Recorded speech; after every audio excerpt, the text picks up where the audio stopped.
short break. On the show today, we shall be looking at the developing political situation in Togo. Togo, a West African country with a population of about 9 million people, may be heading for a serious showdown with the country's civil society organizations and opposition political parties, following the controversial constitution that has now eliminated presidential election in the country. Under the new legislation, Parliament will have the power to choose the president. However, opposition groups in the country have said the new legislation is a move by the president, Faure Gnassingbé, to extend his family's 6-decade-long rule in the country. Meanwhile, Togo's Election Commission announced that Gnassingbé's ruling party, Union for the Republic Party, has secured 108 seats out of the 113 seats available in the country's parliament. President Gnassingbé's ruling party, with the majority seats, will now elect the president. My guest on the show, who shall be talking to us more on this political development, is David Dosseh, the spokesperson of Togo's Stand-Up Citizen Front and a lecturer at the Faculty of Medicine, University of Lomé. Before we bring you my guest, let us remind you that earlier today, Prince Harry and Princess Meghan arrived in Abuja and were received at the Army headquarters. The Duke of Dosseh inspected the guard of honor on arrival, and the couple was treated to exclusive Nigerian cultural entertainment. AIT captured the arrival. My colleague Peter Oguche was there. At Defense Headquarters, he's inspecting a guard of honor.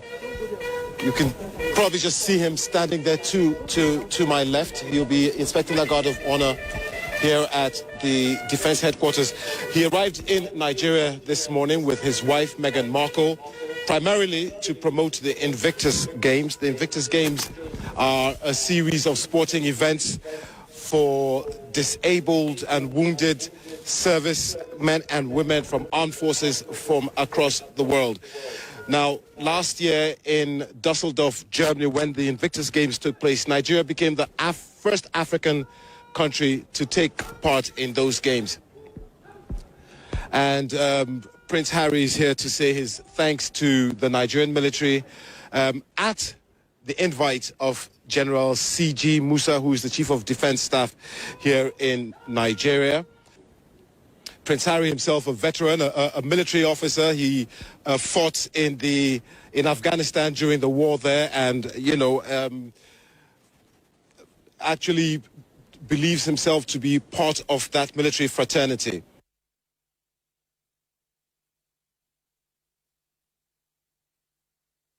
All right, Prince Harry there inspecting the guards honor there and giving that commentary was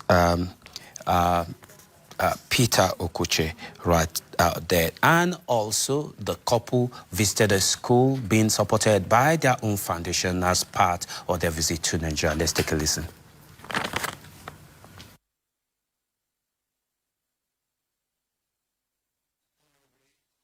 Fantastic to be here in Nigeria with you all and to be here at the school for our first visit. Hi.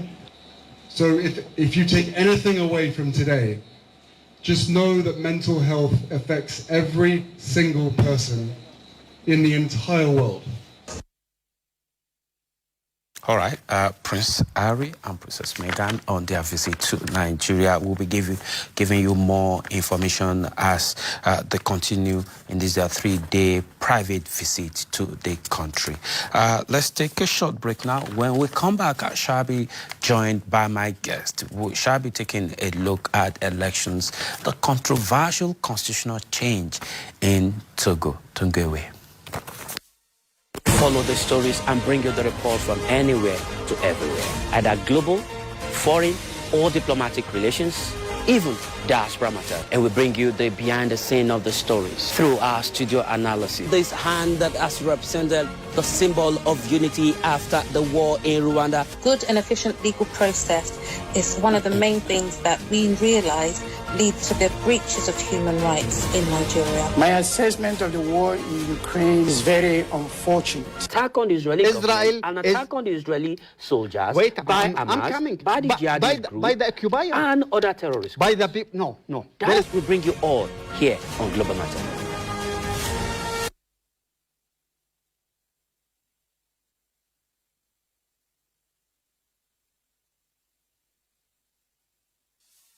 We follow the stories and bring you the report from anywhere to everywhere, either global, foreign, or diplomatic relations, even diaspora matter. And we bring you the behind the scene of the stories through our studio analysis. This hand that has represented the symbol of unity after the war in Rwanda. Good and efficient legal process is one of the main things that we realize lead to the breaches of human rights in Nigeria. My assessment of the war in Ukraine is very unfortunate. Attack on the Israeli government, an attack on the Israeli soldiers by Hamas, by the jihadist group, by the occupier, and other terrorists. by the people. No. That will bring you all here on Global Matter.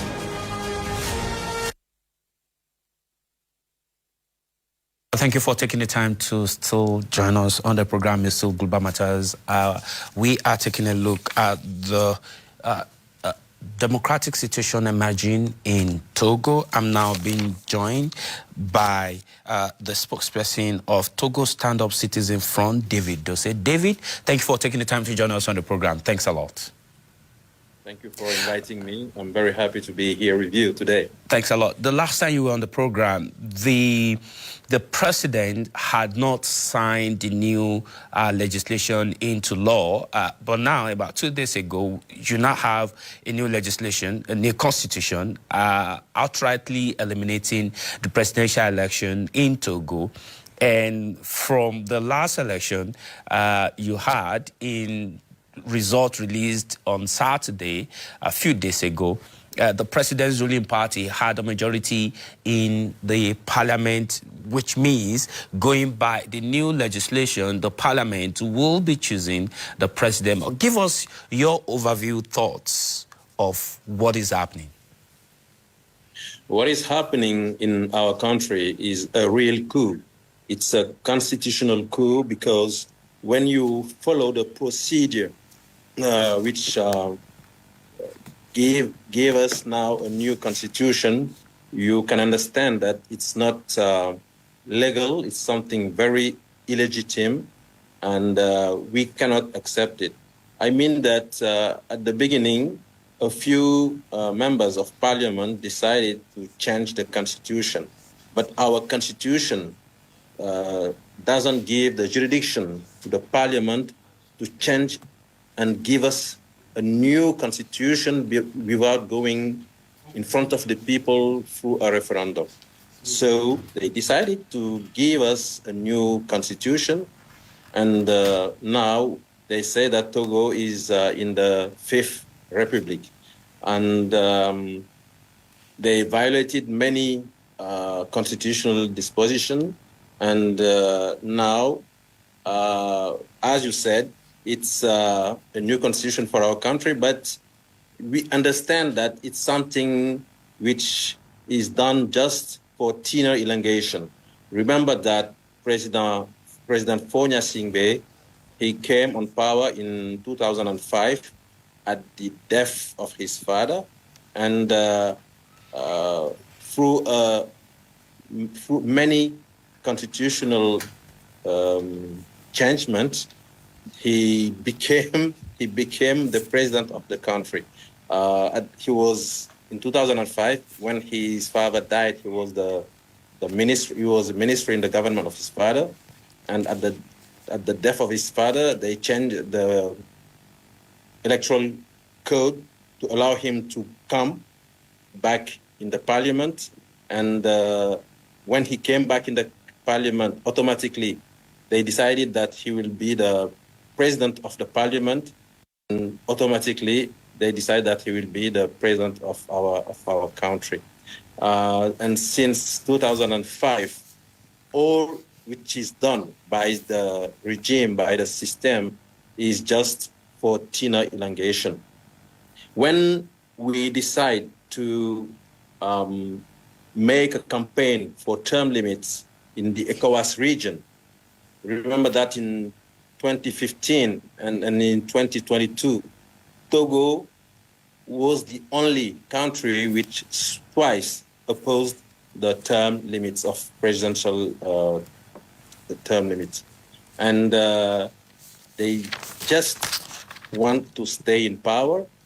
In 2017 and 2018, we faced many riots in the country. And 1 year after, 2019, they were obliged to adopt the disposition of term limit in our constitution. And we were just waiting for 2030 to see him leave the power after the new disposition of term limits adopted in our constitution. Knowing that he is facing the end of his regime, he decided to make this new constitutional coup just for Tina elongation. So we are facing in Togo a real constitutional coup from the regime just to allow the president to stay longer in power. Has there been, I mean, I know there will be protests, but protests may not probably be the best way out of the crisis, political logjam that may be emanating from Togo as it were now. Because this problem did not start today, it started some 60 years ago. What about going to the court to challenge the legislation? Has anybody thought about that? Your organization, other opposition party, have you approached the courts, or do you intend to approach the court? What legal means do you intend to pursue to challenge this constitutional change? You know, our justice is something which is a real problem for us here in Togo. After this constitutional coup, there is a parliament member who decided to go and face the constitutional court just to have some answer about what was done by the regime. And the court answered saying that the court said that we haven't the availability to give you an answer, to give you our position on what was done by the regime. Now, I know that there is a political party of opposition which decided to go through the ECOWAS jurisdiction to ask also something about what happened in our country. So we hope that the Court of Justice of ECOWAS maybe will say something better than the Constitutional Court here in Togo. But the national jurisdiction is something very, very weak in front of the regime. And usually when we face some kind of situation, usually the Constitutional Court is always on the side of the power of the ruling party. The president's family, having been in power for so long, appears to be very popular in Togo, appears to have some majority support. Otherwise, why would the parliament not kick against this decision to change the election? And then you just had an election on Saturday with the results showing the president's party had 108 seats out of 113. It does appear to me that the president's party, the president and his people are very popular in Togo, and that you're probably in the minority.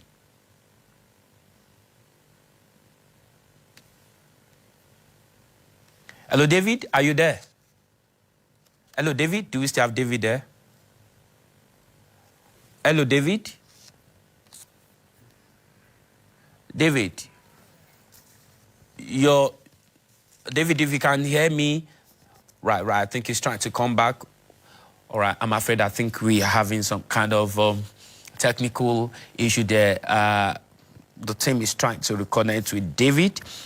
What he's been trying to tell us is the situation, giving us a situation report following the election last Saturday, where the the ruling party in Togo had majority in the parliament, and with the change of legislation, the parliament now has the power to elect a president. David is back. David, I was asking you, I don't know if you heard my last question. I was asking you that it does appear that the Nasingbes are very popular. The president's family, they're very popular in Togo. They have very strong hold in Togo. They're firmly rooted in Togo. They have a majority in their support in Togo, and that's why they have a majority in parliament in the election that was held on Saturday, winning 108 seats from 113. And it does appear to me that people like you, the oppositions, are fragmented and uncoordinated and do not even have as much popularity as the president's party and his people. Okay. Will I be right by saying that? Excuse me. The power was outage. That's why you didn't see me a few minutes. Yes. Okay. You are speaking about the popularity of the same family. You know, Togo is not monarchy. And since 6 decades, we have the same family. But Togo is not a developed country.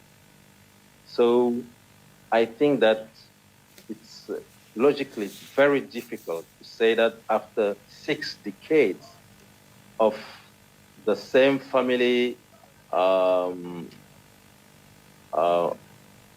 the country without developing the country, with many problems in health system, in educational system, it's very, very difficult to see people saying that they are lauding this family. Remember what happened in 2005. I said that they manipulated the constitution to keep the power. And ECOWAS came and asked us to go through presidential election in April 2005. A few days before the election, the presidential election, the Ministry of Administry said that it was very dangerous to go for this election because he got information that the ruling party was preparing people to make violence. ECOWAS didn't follow him, and he was obliged to go in exile. We faced this election in April, and United Nations came and make investigation and said that more than 500 people were killed. I know other organizations which also made investigation, and they said that more than 1,000 Togolese people were killed because of this family, because of this popular family. And 2017, 2018, remember the images, the pictures, the videos of hundreds of thousands of people through the streets in Lomé, through the street in Sokore, through the street in many cities in Togo, asking him to leave the power because we Togolese are fed up of this regime, of this dynastic democracy, of this anti-democratic devolution of power. And how can you explain that after just a few months after so strong riots, so strong demonstration in the street, he came for president in 2020, and he won the election without fraud. How can you explain that after all these difficulties we are facing in our country, we went last weeks in parliamentary election, and they got 113 on 118. It's impossible. without electoral fraud. It's impossible without electoral fraud, and we saw many videos showing people in the proceeding to the electoral fraud. There is also another element that we can emphasize and which can explain the situation. People are fed up of a system which always organize the election, always fail, but always say that we have win the election. People are very fed up with that. All right, David, because of our time, David, now we have, it does appear to me, because election has been concluded, we have a new parliament, well, probably not a new parliament, not inaugurated yet, but we're going to have a new parliament in a couple of days to come that will be inaugurated with the majority of them coming from the ruling party, and by the new constitution, we're going to have a new president, probably at the end of the time of foray in Togo. What is the way forward for the opposition parties and opposition groups as your? What is the way forward? What is the solution to the emerging problem? Do I still have David? Yes. Yes. Please. What is the solution? What do you want to do now, moving this forward? For us, it's very important to stop the constitutional coup. I am from civil society, and we went to a press conference saying clearly that a process which is illegal, which is illegitimate, cannot allow the parliament and the ruling party to say that now in Togo we have a new constitution. We don't accept this issue, and we are saying clearly that we must organize ourselves to face this situation, and we are asking him to prepare himself to leave the power at the end of his fourth mandate. So the question is, how do you want to achieve this? We have had protests in Togo before. People were killed and the protests subdued. You said the legal system in Togo cannot be trusted. So how do you want to achieve this, should I term it, a change that you're calling for? If protests to be subdued by the government, if the legal system cannot be trusted, you spoke about some other groups approaching the ECOWAS court, which is just advisory, their ruling probably not binding on the government of Togo. So how do you want to achieve this? We know that it's a very difficult, it's a very bad and difficult situation, but we cannot stay like that and waiting God to do it for us. So we are saying to the people of Togo, it's time for us to mobilize ourselves. We need massive popular mobilization to stop the misbehavior of this regime. Our hope, we are going through a press conference, we are going through meetings with people, and a few days ago, it was on Sunday, we were with many people which through a meeting, and they decide to speak about what they are facing in the country. And it was very exciting to see those people, those young people taking the floor and speaking about the situation and asking us to organize the resistance to stop what is happening in Togo. So our hope is that the massive popular mobilization will be one element very important to stop what is happening. The second is what we are doing through your TV station. We need to inform people abroad, and we need to make a very strong network of people considering that what is happening in Togo is like a putsch. You saw ECOWAS facing the putsch in Niger, facing the putsch in Mali, facing the putsch in Burkina Faso. Why ECOWAS cannot face the putsch, the constitutional coup here in Togo? All right, so David. we need help us to to empower the network abroad. So the pressure on the Togolese regime will be very high and higher and higher and higher. And at the end, we hope that we will get. All right, David. David, thanks a lot for sharing your thoughts with us on the development in Togo and how the people and the opposition groups as yours are taking that development and what is going to probably happen in the coming days, coming weeks, and coming months in that political space, in that small West African country of about 9 million people. Speaking with us on the program today has been David Dosseh.